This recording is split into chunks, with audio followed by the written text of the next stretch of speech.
예전에 그 누에가 뭐 파킨슨에 좋다 그래서 막 누에를 한 봉지씩 막 이렇게 사서 드시는 게 예전에 한번 유행을 했었어요.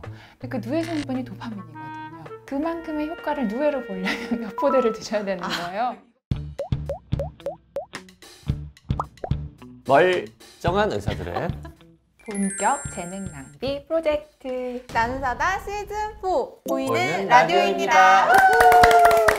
오늘 서울백병원 신경과 김지영 교수님과 함께 정말 오랜만에 하는 건물이죠. 오래간만입니다. 저희 채널을 구독하시는 분들 대상으로 파킨슨병에 대해서 궁금한 점들을 질문을 좀 받아봤어요. 그래서 질문을 모았는데 그걸 오늘 김지영 교수님과 함께 해결해 보도록 하겠습니다. 네, 첫 번째 질문. 저희 할아버지가 뇌졸중을 3번 겪으시고 혈관성 파킨슨 진단을 받으셨습니다. 혈관성은 일반 파킨슨과 어떻게 다른 건가요? 그리고 혈관성은 딱히 치료약이 없다던데 퍼킨정과 같은 약은 효과가 전혀 없나요? 파킨슨은 그냥 파킨슨 아니었습니까? 혈관성 파킨슨은 뭐죠? 사실은 파킨슨 증상이 있다고 다 파킨슨병은 아니에요. 증상을 나타내는 것 중에 도파민 세포만 소실된 거를 우리가 파킨슨병이라고 하고요. 그래서 그런 경우엔 도파민을 주면 증상이 좋아지는데 혈관성 파킨슨병은 사실은 이제 도파민 세포가 도파민을 분비하는 거는 괜찮은데 이제 도파민을 분비했으면 도파민이 그 이후의 세포에 가서 작동을 해야 되잖아요. 그렇죠. 운동을 출력하는 부분인 기저핵 부위에 혈관 변화가 생겨서 생기는 증상이기 때문에 사실은 도파민에 대한 치료 효과가 아주 좋다고 할 수는 없어요. 근데 이제 일부에서 안 쓰는 것보다는 쓰는 게 낫다 하시는 환자분들인 경우에는 저희가 파킨슨병에 쓰는 그 용량보다 훨씬 저용량으로 쓰기도 합니다.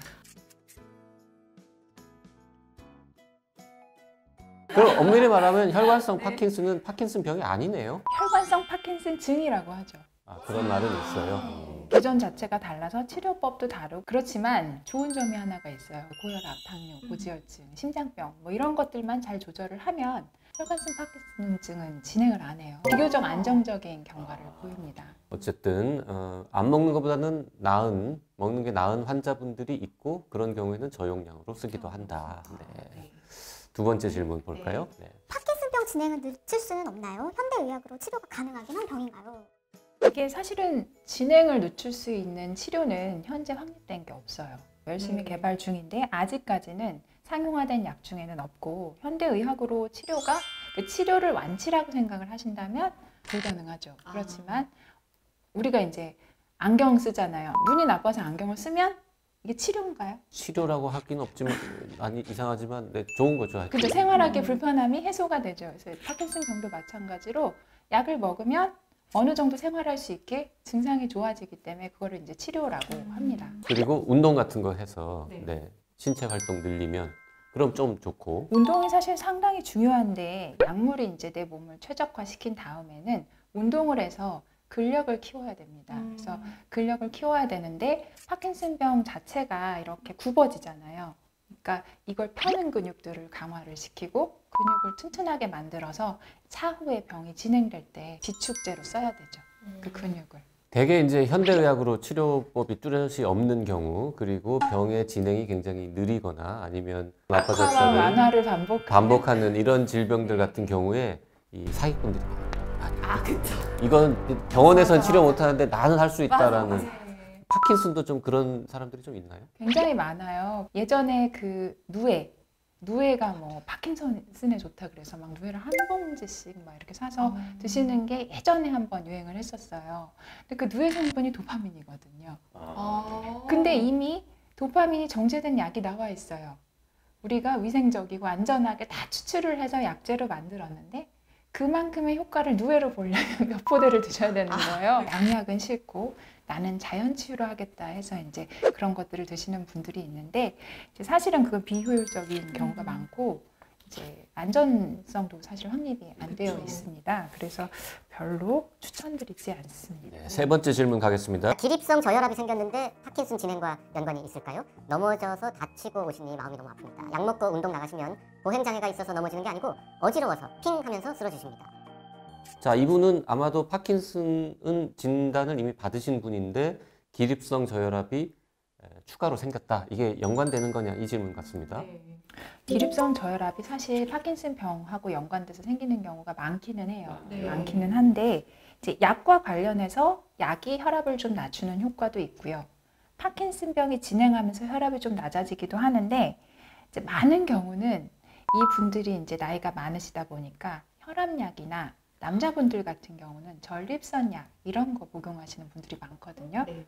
그래서 이제 혈압약을 내가 기존에 복용을 했는데 파킨슨병 환자들은 이제 혈압이 조금씩 낮아지는 추세를 보이니까 혈압약이 너무 센 거예요. 자기가 이제 맨날 먹던 약이 내 몸에 맞지 않게 너무 혈압을 낮추는 경우도 있고, 아니면 전립선 비대 때문에 이제 소변을 시원하게 나오게 하는 그 약 자체가 기립성 저혈압이 대표적인 부작용이에요. 그래서 오시는 분들이 많아서 어떤 시점에서 이런 증상이 생겼다. 네. 그러면 그 전후로 내가 뭔가 먹는 약이 바뀐 게 있나? 아니면 혈압약이 내가 지금 혈압이 너무 낮나? 이런 것들을 한번 살펴보시는 게 중요해요. 근데 이게 중요할 것 같은 게 파킨슨병 환자들은 고령이신 경우가 많은데 만약 이런 것 때문에 넘어지셔서 골절이 되시면 그게 더 큰 문제가 될 수 있으니까. 맞아요. 일단 골절이 되시면 뭐 일단은 침대에 누워 계신 시간이 6개월을 넘어가요. 네. 압박 골절 이런 게 오면. 그래서 그동안에 근육도 위축이 되고 전신적인 이제 건강도 안 좋아지시기 때문에 일단 예방하는 게 굉장히 중요합니다. 다음 질문 볼까요? 7년 전에 파킨슨병 진단을 받은 49살 남성입니다. 약을 오래 먹다 보니 팔이나 다리가 뒤틀리는 증상이 자주 나타납니다. 스타레보, 시프롤, 사다고를 복용하고 있습니다. 병원에서 머리에 구멍을 뚫어 전기 자극을 주면 많이 호전되는 경우가 있다고 권하던데요. 어떤 수술인지 좀 자세히 알고 싶습니다. 이게 아마 전 에피소드에서 다뤘던 뇌 심부 자극술이 아닐까 싶은데 49세 남성이신데 7년 전 진단이면 되게 일찍 받으신 그러니까요. 거예요. 그렇죠. 네. 사실 젊은 환자들이 이런 증상이 나타나면 뇌심부 자극술을 많이 권합니다. 근데 이제 팔다리가 뒤틀리는 증상은 왜 나타나냐면 이제 약을 먹으면 이 약물이 이제 쭉 올라가서 피크를 찍고 내려가는 요런 이제 혈중 농도 곡선을 그리는데 약물이 올라가는 도중, 떨어지는 도중에 막 이렇게 몸이 꼬이는 증상이 나타나기도 하고요. 피크일 때 나타나는 경우도 있어요. 그러면 일상생활에 상당한 지장을 받게 되겠죠. 근데 또 이런 경우에 약을 줄이면 움직일 수가 없어요. 그래서 아마 병원에서 그 수술을 권하신 것 같아요. 뇌심부 자극술을 젊은 사람한테 더 권하는 이유는 뭘까요?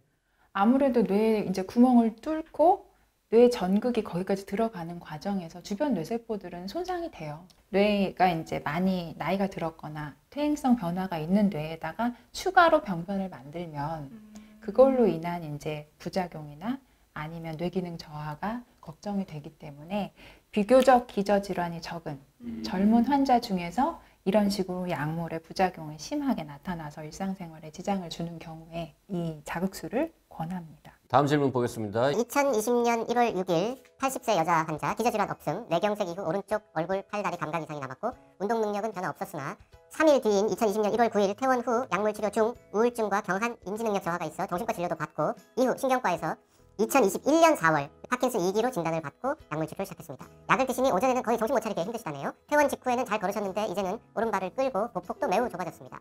집에서 가능한 운동 좀 알려주십시오. 1년 넘게 집 밖을 나가지 않으려 하셔서 운동 거의 못하고 시간이 가버렸습니다.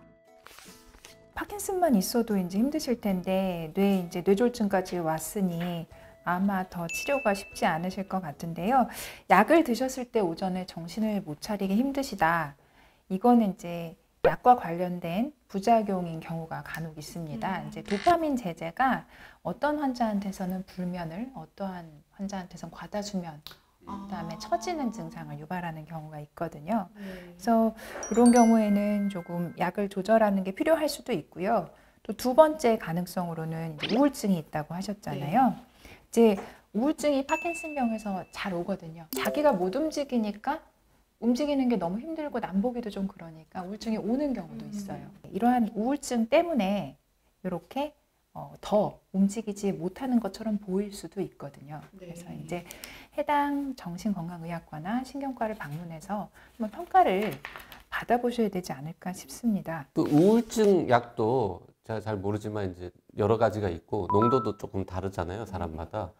이런 경우에는 우울증 약을 조금 세게 쓴다 그럴까요? 이러면은 혹시 파킨슨병에 영향을 주거나 이런 게 있습니까? 항우울제가 이제 파킨슨병하고 관련성은 크게 없습니다. 예전에 개발된 우울증 약들 중에는 파킨슨증을 좀 유발하는 약들도 일부 있었는데 지금은 그런 약제들은 거의 쓰지 않거든요. 여기 보면 그 운동도 안 하려고 하신다고 그래서 집에서 가능한 운동을 좀 알려달라라는 얘기를 하셨는데 지금 이 상태에서 운동 가능하실까요? 우울증이나 이 기운 없는 게 일단 해결이 돼야 운동을 하실 수 있을 것 같아요.